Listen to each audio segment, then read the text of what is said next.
परमात्मा ने सोचा कि महाराज राजा पृथु के यदि 1000 कान लगा देंगे तो शरीर में भी नहीं बनेंगे, कान ही कान हो जाएंगे। कहा राजन ऐसा क्यों? कहा प्रभु बस मेरी जिज्ञासा आपकी कथा सुनते समय तृप्त नहीं होती है, इसलिए चाहता हूं कम से कम 1000 कान हो तब आनंद आएगा। कहा तो ऐसा करिए। परमात्मा ने महाराज पृथु की भावनाओं को समझते हुए उन 2 कानों में ही 1000 कानों की वोल्टेज शक्ति, पावर शक्ति दे दी, क्षमता। कितनी क्षमता दे दी? 1000 कानों की क्षमता महाराज पृथु के 2 कानों में प्रदान की। कहा लेकिन राजन ध्यान करना, इस क्षमता का दुरुपयोग ना हो पाए। कहा क्यों? कहा ऐसे, आप ये बताइए कि भजन कितने समय करते हो? 24 घंटे के अंदर में, रात और दिन में 24 घंटे होते हैं।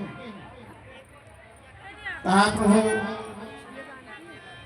ज्यादा से ज्यादा 4 घंटे। कहा तो ये 20 घंटे में, तो 4 घंटे में जो आप सत्कर्म रूपी पूंजी कमाओगे और इनकी क्षमता अधिक है तो ये 20 घंटे में दुरुपयोग भी करेंगे। महाराज पृथु ने पुनः निवेदन किया, प्रभु ऐसा करिए जब तक आपकी कथा सुनूं या कथा का आनंद लूं तब तक ही रहेंगे 1000 कान, बकाया केवल 2 कानों की क्षमता रह जाए। परमात्मा ने तथास्तु कह दिया, क्योंकि रामचरितमानस में भी आया कि जिन कानों ने प्रभु की कथा को नहीं सुना उन्हें बाबा गोस्वामी तुलसीदास जी महाराज ने कान नहीं कहा। क्या लिखा है?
कहा जिन हरि कथा सुनी नहीं काना और श्रवण रंध्र नहीं भवन समान।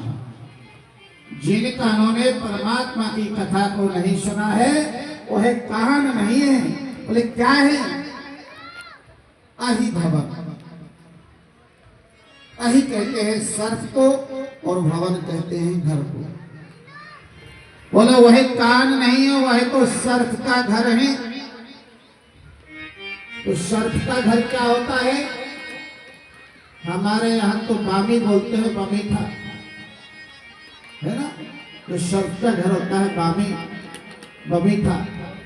तो बोले जो कान नहीं है वो बमीठा है। जिन्होंने परमात्मा की कथा को नहीं सुना, जिन कानों ने, वही कान नहीं है। बोले क्या है? बोले बमीठा, सर्प का घर। अब आपको सोचना है कि आपको बमीठा बनाना है कि सर्प का घर बनाना है कि कान बनाना है। और दूसरी बात, कुछ लोग कहते हैं महाराज कथाएं रोज सुनते हैं, अभी तो आप काशी से पधारे तो एक दिन जरूर आपकी कथा में आएंगे। क्या बोला कि एक दिन जरूर आएंगे। समझ लीजिए ये कथा के बारे में कुछ नहीं जानते। यदि कोई ये कहे कि हम कथाएं रोज सुनते हैं, बहुत विद्वान हैं, बहुत ज्ञान है और बड़े बड़े विद्वानों की कथाएं सुनते रहते हैं, क्या सुनना है। लिखा बाबा गोस्वामी तुलसीदास जी महाराज ने रामचरितमानस में क्या लिखा है। मम्मी मम्मी रामचरित जी सुन तो अधारी,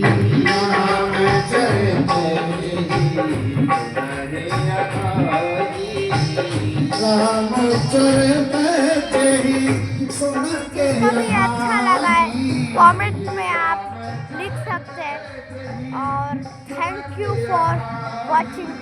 गुड बाय।